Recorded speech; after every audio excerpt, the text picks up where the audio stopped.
안녕하세요. 오늘은 로마서 14장의 말씀을 가지고 그리스도인의 영성이라는 제목으로 은혜를 나누기를 원합니다. 예수 그리스도를 믿고 하나님의 자녀가 되었습니다. 우리가 구원을 받았습니다. 교회 공동체 안에서 서로 만났습니다. 근데 얼굴 모양이 참 다르고 또 나이 차도 있고 신앙의 연륜이 다르고 생각의 관점이 다릅니다. 그러다 보니 서로 의견이 맞지를 않습니다. 한 공동체 안에서 서로 생각이 다르다는 이유, 느낌이 다르고 지식의 수준의 차이가 있다는 그런 이유만으로 나만의 기준을 절대시하고 내가 모범이요, 내가 표준이 됩니다. 그리고 나 외에는 모두 비판의 대상이 된다면은 그거는 참 그때부터 공동체는 어렵게 되는 것입니다. 바울이 이 편지를 고린도에서 썼습니다. 고린도는 우상 문화가 본고장입니다. 시장에서는 제사 음식이 절비합니다. 어떤 이는 생각합니다. 모든 것은 하나님이 주셨으니 감사하게 먹으면 문제될 것이 없다. 또 어떤 이는 생각합니다.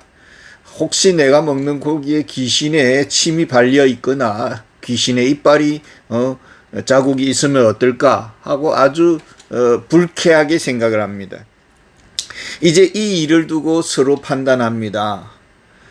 어떻게 우상의 제물을 먹을 수 있느냐 이렇게 하는 사람이 있는가 하면 어떤 이는 어떻게 믿음이 없어가지고 혹시 저 사람 구원받았느냐 이렇게 의심을 받는 것입니다.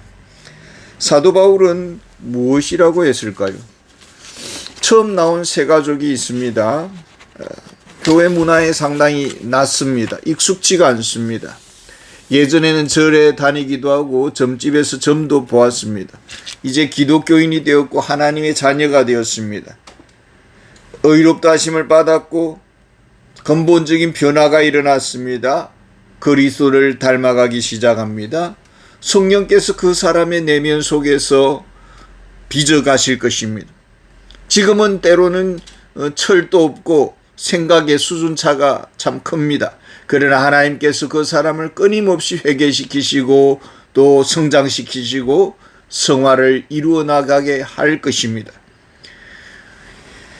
그런데 조금의 자신과 맞지 않다는 이유 때문에 비방의 불화살을 쏘아서 교회의 등을 등지게 한다면 어떻게 되겠습니까?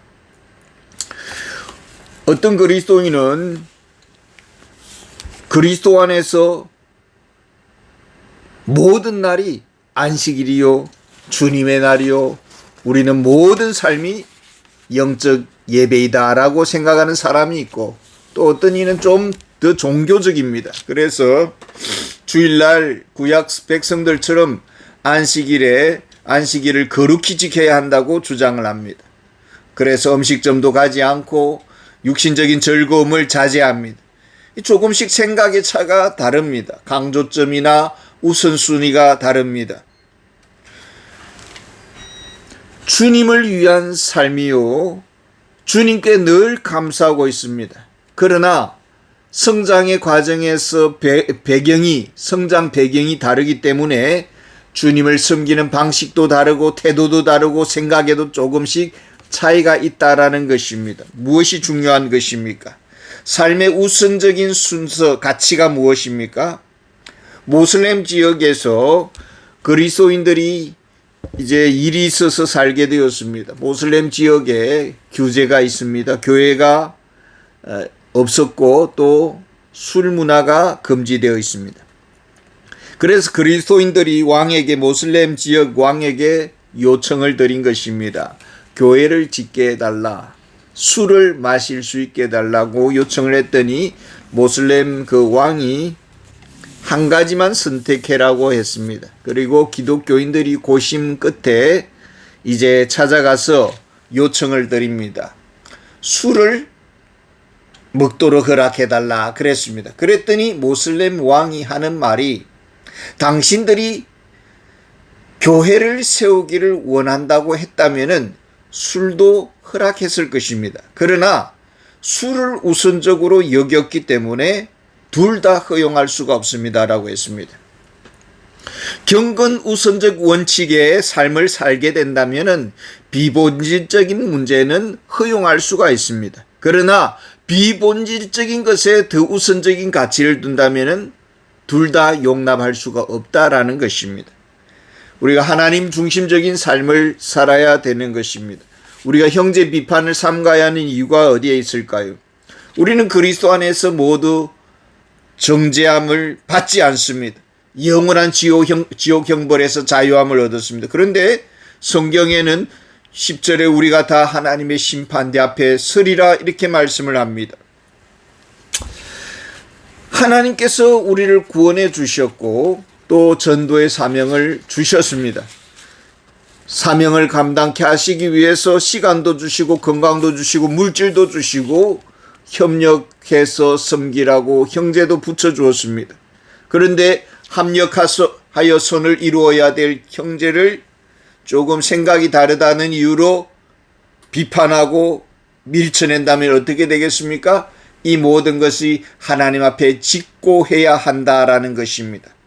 정말 하나님을 사랑했는지, 정말 그리스도를 위해서 일을 했는지, 받은 은사에 재고품은 없는지, 세월을 낭비하진 않았는지, 무엇보다도 합력하여 선을 이루라고 보내주신 형제를 밀쳐내지는 않았는지 어떻게 해야 될까요?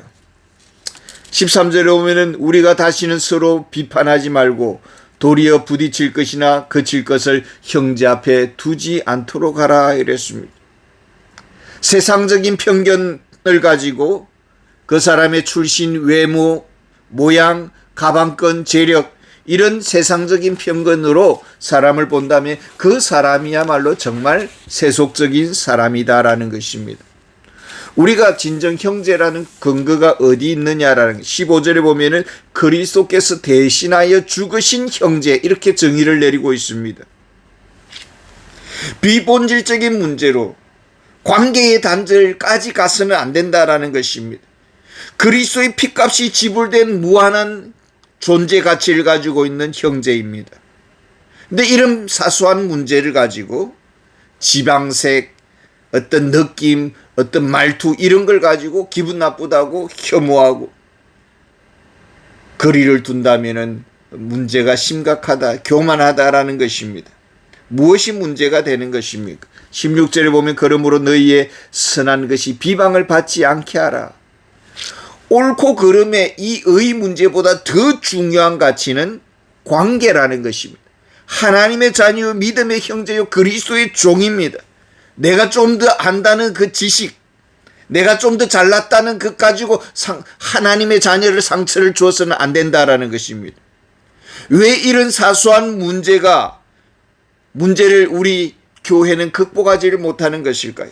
왜 끊임없는 관계의 뒤틀림으로 서로 곤두박질 치는 것입니까? 17절 말씀 핵심 구절입니다. 하나님의 나라는 먹는 것과 마시는 것이 아니요 오직 성령 안에 있는 의와 평강과 희락이라. 예수 그리스도의 피로 용서받았습니다. 죄에서 자유함을 얻었습니다. 의롭다 하심을 입었습니다. 하나님과의 평화의 화평의 관계 속에 들어왔습니다. 하나님의 평강이 우리를 영원토록 보호하실 것입니다. 그리스도인의 표징은 희락입니다. 성령 충만의 속성은 기쁨입니다. 그리스도와의 영적인 실제적인 관계 안에 있습니까? 진정 구원의 감격을 가지고 살아가고 있습니까? 하나님과의 평강을 누리고 있습니까? 진정 하나님을 기뻐하고 사랑하십니까? 그리스도와의 교제의 즐거움이 우리 안에 있습니까? 그리스도인의 삶은 어떻게 나타나야 되는 것입니까? 우리 그리스도인은 율법적인 명령에 따라 조종되는 사람들이 아닙니다. 형제 사랑은 의무 때문에 하는 것이 아니라 나 같은 지옥 백성이 하나님의 무한한 은혜를 입었습니다. 너무나 감사하고 감격해서 또 성령께서 주시는 능력으로 사랑하고 성령께서 주시는 은사로 섬기고 구원의 그 부요함으로 베풀고 기쁨을 나누는 것입니다. 성령 충만한 그리스도인, 무엇이 아쉬워서 형제를 비방하고 미워하겠습니까?